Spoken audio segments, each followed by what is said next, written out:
Hello, everyone, and welcome to the Level Up Podcast with myself, Greg Harrelson. This is where I focus on taking you from agent to entrepreneur. As you know, I have a passion for developing agents. And on today's episode, I'm going to share another quick strategy on how you can increase your production. I'm going to be real, so you be ready. Let's level up. I do want to share with you, while I was going through different offices last week and having conversations around all the changes, or really not necessarily the changes, but the things that we may need to change because of the changes, I wanted to, just bring up a few things. One of them is negotiations. I can see where a lot of people are struggling with the negotiation and how this is going to work. So I want to kind of touch on that today. And when I say struggling on the negotiations, I'll give a little bit of background, as to, what I feel like the struggle is.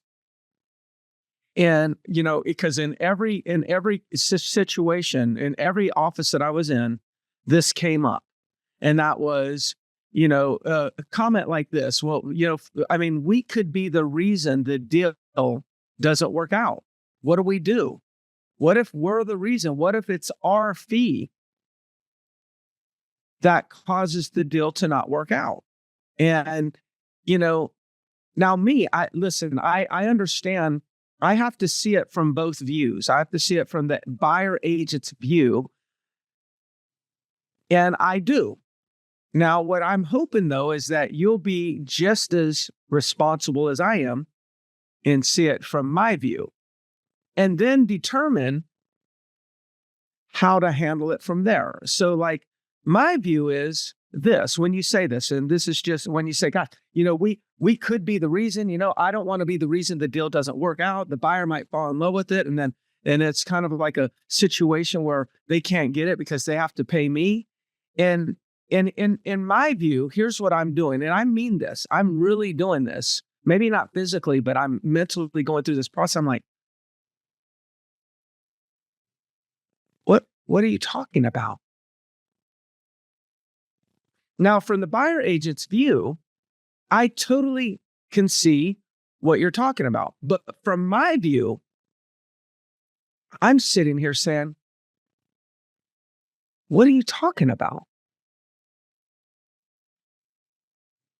See, there's a cost of doing a transaction. There was a cost before. There's a cost now. And here's what's really interesting. The cost is the same. It didn't go up. There's no difference in the cost. Before, there was compensation given consideration in the price. It was built into the price. And now, let's just call it, you got before NAR, and then you got after NAR, right? Before NAR was built into the price. After NAR, we're building it into the price.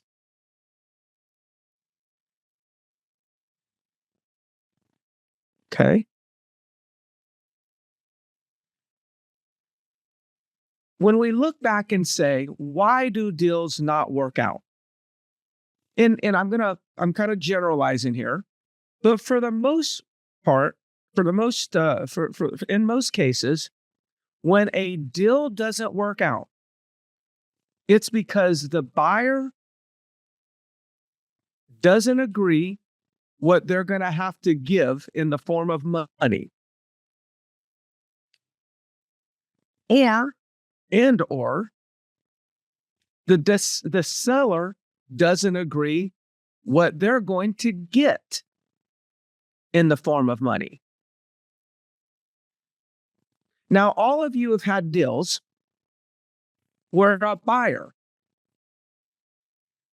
looked at a property and they says, okay, I'm going to have to pay, the seller's not going to come under $300,000. So I got to pay $300,000. And I know that I've got to replace the AC, and the seller's not willing to give me $5,000 to replace the AC. The home inspector says it's on its last leg. It's already broke. Even though it's still giving me some air, it's already broke. It's going to cost you $5,000. Buyer gets the estimate, and then the buyer says, you know what? I don't think the house is worth $300,000 plus me having to pay another $5,000 in an AC. And there's times when we go back and say, okay, we go back and negotiate with the seller. We say, well, we'll give you $300,000, but you got to give us $5,000 for the AC. So it's really $295,000. And the seller says no. And sometimes the seller will say, I'll tell you what we'll do. We'll counter at $305,000 and give you $5,000 for the AC. And the buyer says no. And I ask you, what do you do? What do you do when you have a buyer and a seller? A buyer says, I'm not giving any more. And a seller says, I'm not taking any less. What happens? The deal doesn't go through. Now, I'll give you a different scenario. $300,000 purchase price. And you know there's a $10,000 roof repair. So what does the buyer think? The buyer says $300,000 and the roof needs $10,000. So what does the buyer think? The buyer says in their minds, that property's really going to cost me $310,000. Buyer doesn't think it's worth $310,000. So the buyer offers $290,000. Seller counters at $295,000. And $295,000 plus $10,000 means the seller really countered at $305,000. And the buyer doesn't think it's worth $305,000. The deal doesn't go through. So now let's talk about compensation. The compensation is the price is $300,000, and you're building into the agreement that the seller is going to contribute for the compensation. So the person's offering $300,000. Asking $300,000, and the compensation is $9,000. So in the seller's mind, the real net offer is $293,000. In the buyer's mind, the actual the offer is $300,000 plus $9,000 towards, it depends on what they're asking, but let's say that the buyer offered $300,000 and seller has to pay the $9,000. So from a seller standpoint, their $300,000 offer with $9,000 going to closing costs is really $291,000 as a net offer. And that's what they'll be basing it on. And if the seller thinks that that's not enough, then the seller's going to counter. The seller's going to counter, no, well, we'll take $304,000 and pay the $9,000. So then that makes it $295,000. And then your buyer says $295,000. I either like it or I don't like it. Oh, well, no, I'm sorry. $295,000 is the net. It would be $304,000 for the buyer. I'm sorry. So the seller makes their decision based on $295,000 and the buyer makes their decision based on $304,000. What I'm doing here is it doesn't matter what the item is. What matters is what is the value of the item. It doesn't matter if it's a commission, if it's a refrigerator, if it's a house, if it's a roof, if it's new landscaping. Every time you've talked to your buyers in the past, you looked at the price of the property And if there was anything else, additional expenses, you all were already talking about that. Hey, look, yes, now remember, you're going to have $5,000 more that you're going to have to invest in this property. You are already talking about that. So nothing has changed except the label.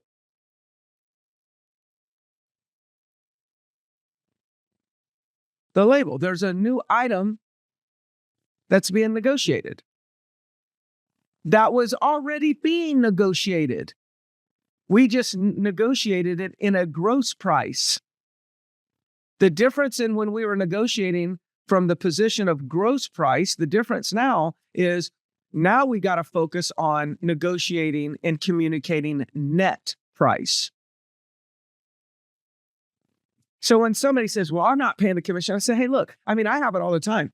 When some of you will bring me an offer, and the offer is $300,000 with $7,000 towards closing costs and repair allowance.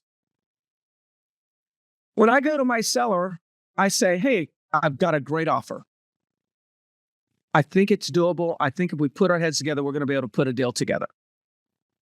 The offer came in at $300,000, and they're asking for $7,000 in closing costs and some repair allowance. I think $3,000 towards repair allowance and $4,000 towards closing costs. But here's what I want us to talk about. I really don't care what items they want us to pay. What I really want to focus on is what is the real offer. They're offering $300,000 with $7,000 in costs going back to them. So really the net offer is $293,000. So let's just talk about that, because to me, it all comes down to you getting the net that you need to get.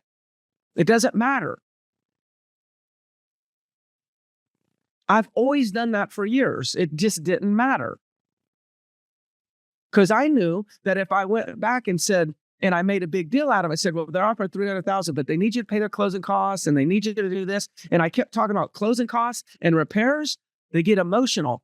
They said, they need to pay their own closing costs. I'm not paying their closing costs. Or they would say, my property's in great condition. That's like for personal enjoyment. They don't need to do that. That's not my problem that they don't like the color. Like, I'd have to deal with that and manage that dang conversation. But when I said, hey, this is the specifics of the contract, but I want us to focus on the net because that's all that matters, then they never talk about closing costs. Or if they say, I don't want to pay closing costs. Okay, good. Well, let's just say we don't pay closing costs, but their offer's $293,000. Well, I'm not taking $293,000. Well, what will you take? I'll take $296,000. Well, then let's make that our counter. You see, it's like, as soon as they say to me, I'm not paying the closing cost. Okay, fine. Let's act like the closing cost didn't get there. And this whole offer was $293,000.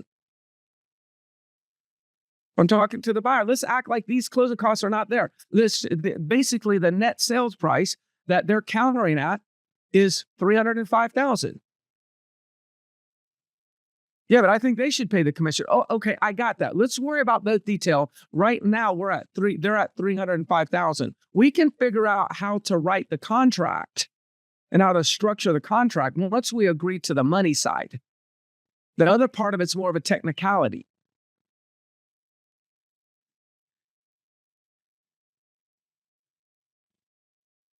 In negotiations, we have to remove the emotion.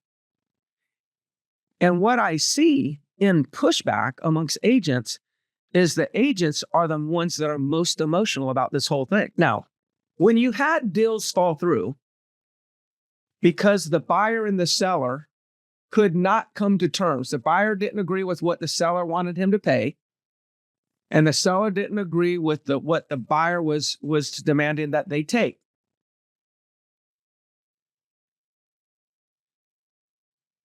The deal was done, you walked away, and you went and found them another property.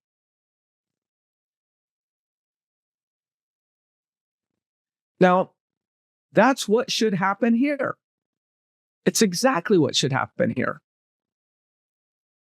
Deals were not getting done because there were disagreements on money. Pre-NAR, before this NAR scenario, and the same will hold true after NAR.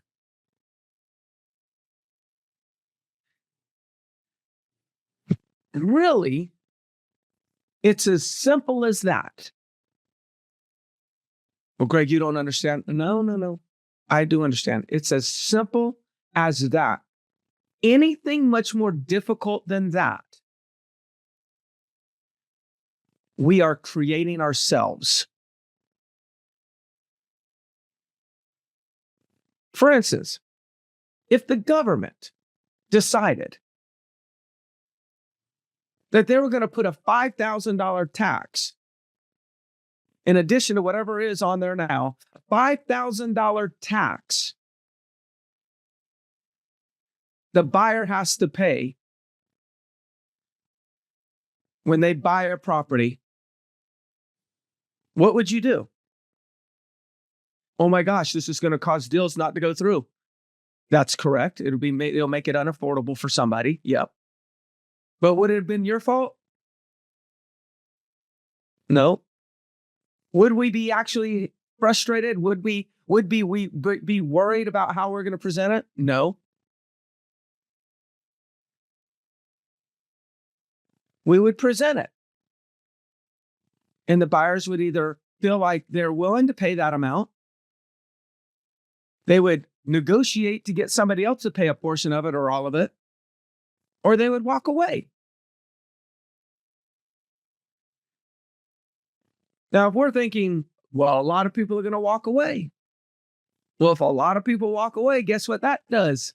That decreases demand and puts more pressure on the seller. What do you think the seller's going to do in response? They're going to be like, never mind. Okay, forget I asked. I'll pay it.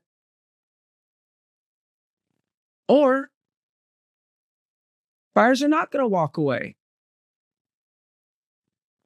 And it just becomes like it always has, a negotiation, but it's built into the transaction. And there's plenty of agents that are asking for a 3 and only getting 2.5 from the seller. And the buyer is actually making up the 0.5%. It's already happening in our office right now.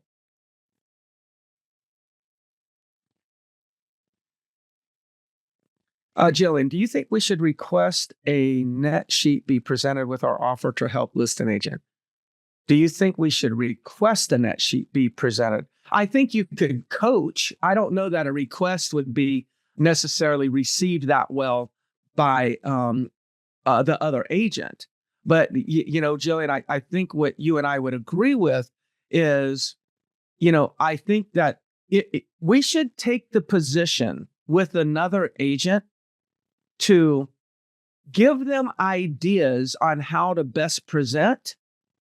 But you got to be careful, right? You got to be careful because we don't want the other agent to feel like, oh, well, we know it all. And so we're going to start teaching you how you need to do it. Because we just don't know what they've been talked about, what they're talking about in their offices, which most of them is nothing, but some of them have, but we just don't know. So you got to be careful because then the ego could set in.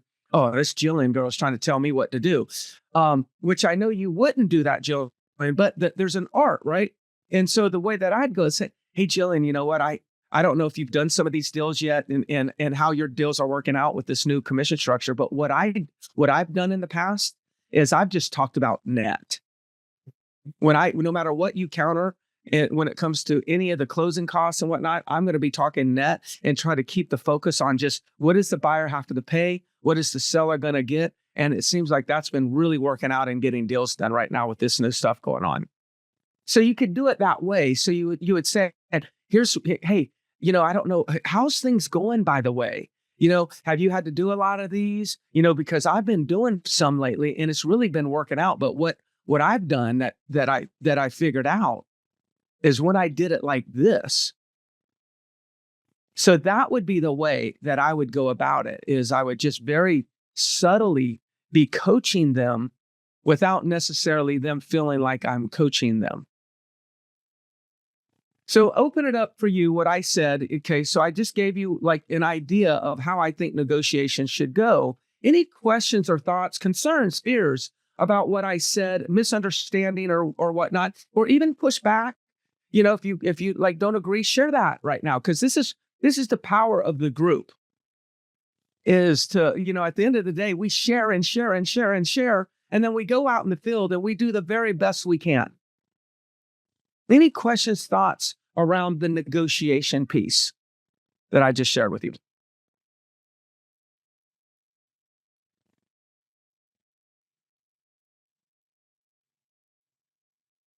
Only two things we need to face on this: ignorance and ego. Yeah, there's going to be, Kirk. I mean, Kirk, I think that, my friend in Indiana that gave me some reporting on what's going on in her MLS, because they've already been doing this, is kind of like that. That's what she told me. She says, make sure you tell your agents to be patient and understand, like, that there's some of the other people they're just, you look at it, maybe some of the bigger companies are talking to their agents, but some of the small companies, shoot, there is a very big team in our market, in one of our markets, who I know for sure actually still thinks that this thing is going to be appealed and they're going to actually not make the change on August 12th.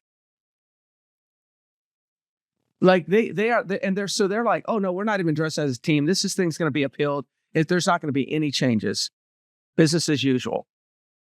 And it's a big team. And it's like, I'm taken back from it. And so, I'll call that ignorance in the sense of like uninformed. Not really, just like their heads buried in the sand, trying to ignore this.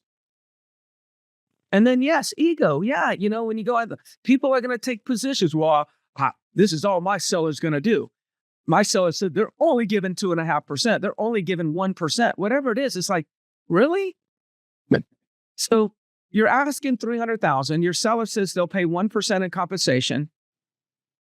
And you're saying you don't even feel like you should present the offer because the seller's already told you they're only paying 1%. So let me ask you this. Your property's at $300,000. If the seller was getting $330,000, would they pay more than 1%? Well, yeah, of course, if they're getting that price. Okay, so even though the seller said they're only paying 1%, you would present that offer, correct? Oh, yeah, I'd present that offer. And so, like, see how it's not making any sense? That's right. Like, 1% is 1%. But when I put in 30,000 as a hypothetical, then it becomes about net. See this, then the selling agent says, well, yeah, I'd present that because they're going to net more. That's what they're thinking. So when you talk about higher price, the listing agent will be thinking about net. But when you're thinking higher commission, they get emotional. It's ego and ignorance in a sense. Derek, I agree with what you've been saying about buyer commission. We are getting more done. Last week, I got 3% on 2 contracts that were offering 2 and 2.5. Fantastic, Derek. Fantastic. Kirk says, had to school 2 agents last week, listing agents, and we made deals happen. In a way, and I think some of you that have been around me more than others, you probably know this. I feel like this is an opportunity, and it inspires me, even though it's painful to have to go through it. It does inspire me to know that we have an opportunity to educate real estate agents. That's why I've been meeting with other offices, competing offices, meeting with them and talking to them, generating a lot of goodwill. But at the same token, I feel like it's our duty. It's our duty as professionals to learn what we need to learn. Present it the way we need to present it. That helps our buyers and helps our sellers. And ultimately, lead the market by example and help our fellow agent. Helping our fellow agent in subtle ways is helping you, is helping yourself. So once you, Kirk, Jillian, or anyone else, Samara, Teresa, any of you, kind of like keep calm, be patient, and share with another agent, hey, this is what I did on the last deal and it really worked. That's another way. That's another way to lead into, hey, Hey, just real quick, I wanted to talk to you because, I don't know if you got some ideas or whatnot, but this is what I did on the last deal and it really worked. We actually put 2 deals together last week by just doing this. I just thought I'd share with you. Like that type of thing. Help guiding them. If they don't feel like you're threatening them, that you're talking down to them, they will probably follow your lead because they're desperate to have a success. They're desperate for success themselves. And you do this every single time you watch. It'll get easier and easier for you. It'll get easier and easier for you. Any other comments, thoughts that I could share? All right. Well, that's on negotiations. I know that the Harrelson Group has a meeting this week. Think Barefoot has a meeting this week. So we'll continue to talk about forms in those meetings, and I'll be around to talk about other things too. But if there's anything I can do for you, if you're challenged at all in any of these negotiations or presentations with buyers and sellers, feel free to give me a ring. I'm going to be there, right there by your side, helping you through it, one case at a time until we knock it all out.